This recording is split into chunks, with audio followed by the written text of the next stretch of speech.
Boys and girls, good morning. It's Mrs. Dahlstrom. I am so excited to be with you guys today to take a tour of the history of Victor and really to take you guys back in time. I'm standing up here on Boughton Hill because I wanted to tell you guys that many, many years ago, before soldiers that were fighting the Revolutionary War came to settle in this area and New York State, there was a First Nations village that lived here first. And after the war, a lot of soldiers from from Massachusetts came to the New York State area and said, wow, this area is amazing farmland. It's not as populated, it's not as rocky, so it'll be really great for me to grow my crops. And that's exactly what they did. I'm actually standing here on Boughton Hill because the very first settlers, the Boughton family, settled right on Boughton Hill, and this here is Boughton Hill Road. However, this was a main pass-through between the Albany and Buffalo area, but when Rochester and Canandaigua came to be settled, the major pass-through, which is now Route 96 down in the valley, that's kind of where Victor came to be settled itself, because a lot of people were traveling between Canandaigua and the Rochester area. So I'm gonna get in my car. I'm not gonna walk there, but let's go into the village and learn a little bit more about some of the buildings that you guys may recognize from many, many years ago. Boys and girls, you may be wondering why we are starting with a relatively new building. I thought this was supposed to be a history tour. Well, boys and girls, I chose this spot for a very, very, very important reason. Let's start by playing a little guessing game though.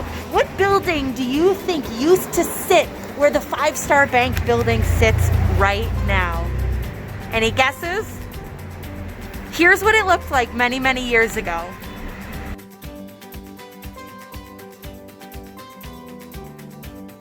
How was your guess? Did you guess right? Boys and girls, this used to be the site of the Victor Hotel, built around 1818 or 1819, and it was originally built by Rufus Dreyer. He paid a man, Seth Beret, 1 bushel of wheat a day to construct the building. I wonder how much a building like that would cost to build if it were built today, huh?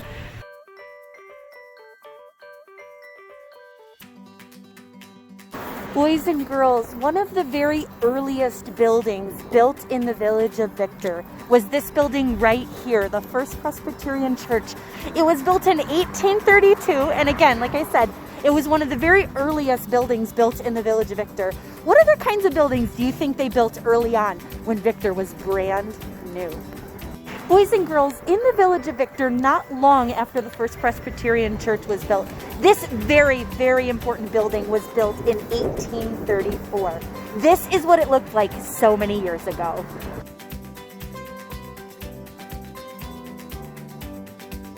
Before I tell you a little bit more about the type of place or the type of building this was, I want you guys to think about this. Where do you guys go when you get different things that you need? When you need to get food, where do you go? When you need to get clothes, where do you go? What about plants or tools? Well, this was one of the earliest buildings built in the village of Victor in 1834, and it was called Simonds Sons. It was a general store, and it was built using cobblestone construction. As I kind of pan around, you can sort of see, and maybe just chat about what you think that means. I see a lot of cobblestones kind of mishmashed together here. It is beautiful if you have a chance to look at it up close. So Simonds Sons was a general store, and this building really had everything. It had everything from groceries to household items, brooms, pots, pans, lanterns, and other materials like sewing supplies or even candy or toys in Victor more than 100 years ago. And it was one of only 2 cobblestone stores in Victor altogether, and this store was pretty much a one-stop shop.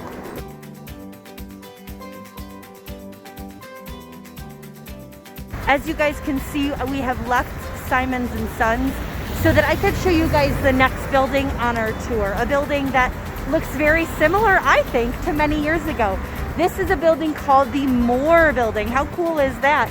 It's super duper tall, and it kind of looks like 2 buildings smushed together into one, doesn't it?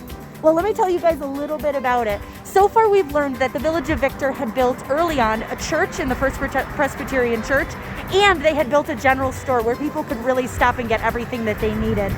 This Moore building was one of the major businesses that was needed early on in the village. This building many years ago used to be a post office and a bank, and it looked a little something like this.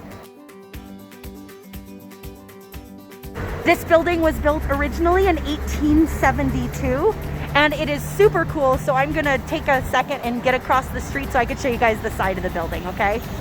I'm so glad to be across the street so I could show you guys the beautiful side of the magnificent Moore building here. Originally built in 1872, used to be a post office and a bank.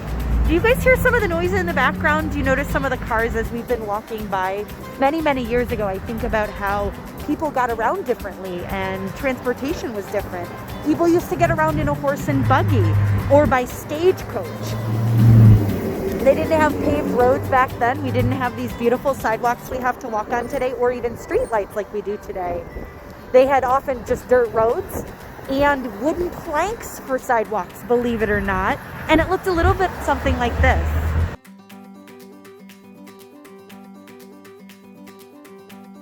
Well, in the early 1900s, when motorized cars became the thing, all the dirt roads and plank sidewalks were replaced with sidewalks that look a lot like this and paved roads. Fun fact for you, boys and girls, did you guys know that the very first speed limit ordinance was enacted in 1922 with the maximum rate of speed for a motor car being 15 miles an hour? That's not very fast according to today's standards, boys and girls. Well, on to our next stop. You guys wondering where we're going next?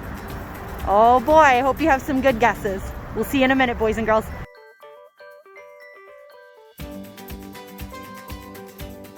There's our original cobblestone store. Simonds Sons was located there.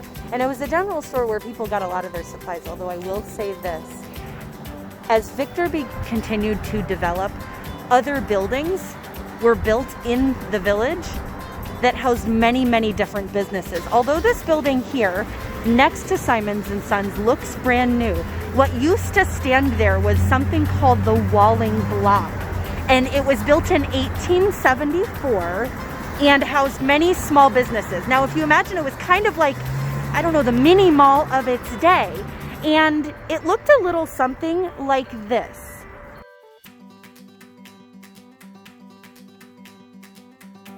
Pretty cool, huh? It was right next to Simonds & Sons. I hope you were able to see that building in that shot also.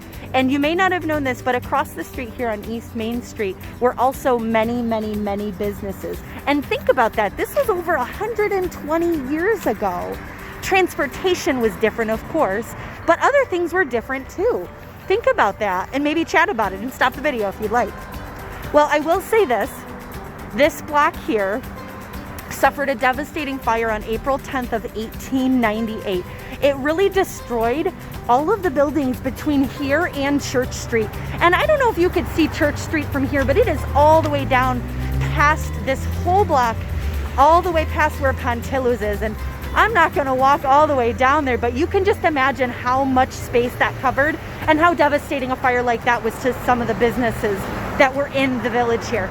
Boys and girls, I want you guys to take a look at this photo that kind of shows the aftermath of that fire from the perspective of someone who is standing near the Simonds building. Take a look at this shot of East Main Street after the fire of 1898.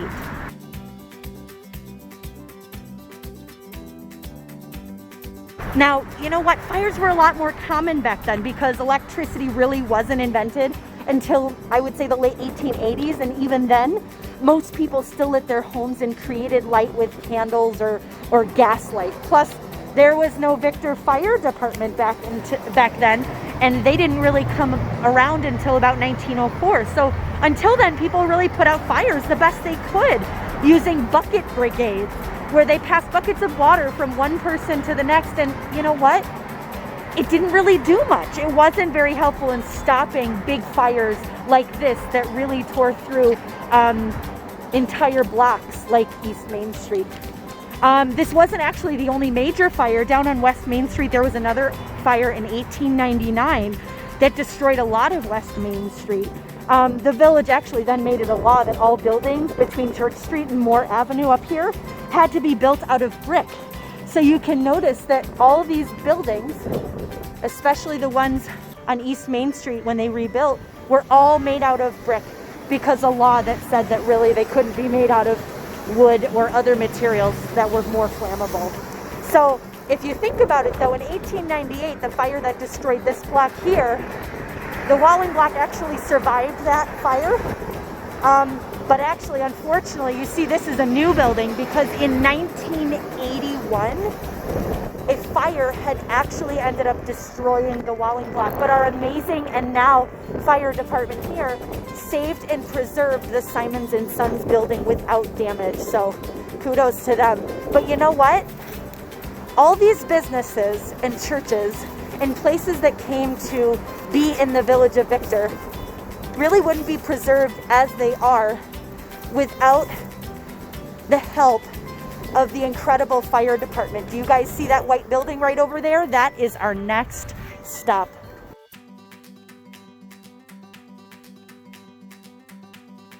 Not long after a series of devastating fires in the late 1800s, the Victor Fire Department first organized in 1904, and this was the old Victor Fire Hall building.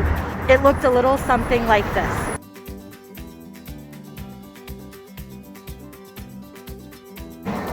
Now this building was built in 1910, and the Victor Fire Department actually maintained this site until 1968 when the new fire hall on Maple Avenue was dedicated.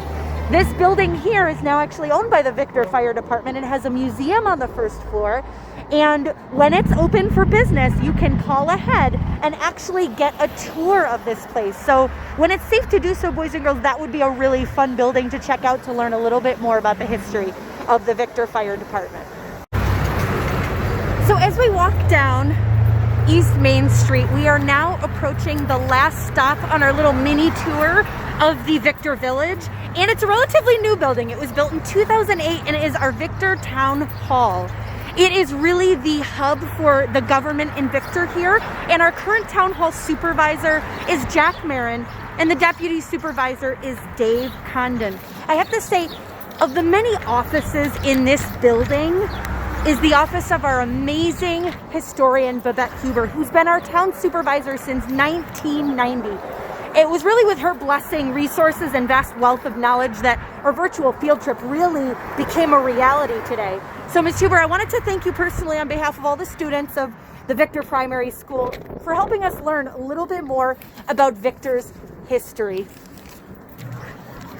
Now, I have to say, boys and girls, you may be wondering, is that all? Is that it? There's so much more to know or learn about Victor's history. What about the Native Americans that lived here before us? What about the schools in Victor? Or what about the homes of all the people that lived here many, many years ago? Well, boys and girls, I'm so glad you guys asked those questions.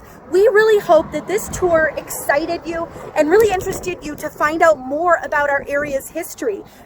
Become a researcher, read what you can, look at old photographs, interview people who can give you a new perspective on how life was different many years ago. We also understand that in this moment, we are making history, and it's important that we document this moment from as many perspectives as we can so that we can connect with future generations the same way that we were able to connect with past generations on our tour.